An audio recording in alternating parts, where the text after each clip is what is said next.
நாமெல்லாம் வேறு வேறு கிடையாது, நாம் எல்லாரும் ஒண்ணுதான்.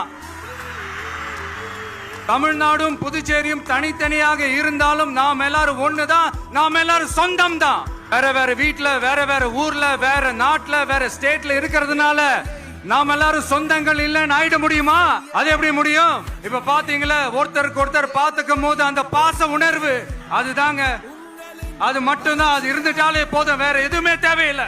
தமிழ்நாடு, புதுச்சேரி, கேரளா, கர்நாடகா, ஆந்திரா மட்டும் இல்ல, உலகத்துல எந்த மூலையில நம்ம வகைரா இருந்தாலும் அவங்க எல்லாருமே நம்மளோட உயிர் தான், அவங்க எல்லாருமே நம்மளோட உறவு தான். அரசியல்னு வந்துட்டா ஒரு முக்கியமான விஷயத்தை பத்தி நம்ம சொல்லி ஆகணும். 1977ல புரட்சி தலைவர் எம்ஜிஆர் அவர்கள் தமிழ்நாட்டுல ஆட்சி அமைச்சாங்க.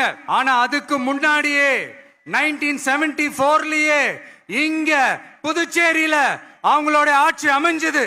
அதனாலதான் அப்பவே சொன்னாங்க, நமக்காக வந்தவர் எம்ஜிஆர், அவரை தமிழ்நாட்டுல மிஸ் பண்ணிடாதீங்கன்னு நமக்கு அலர்ட் பண்ணதே புதுச்சேரி தான். அப்படிப்பட்ட புதுச்சேரியை நம்மளால மறக்க முடியுமா?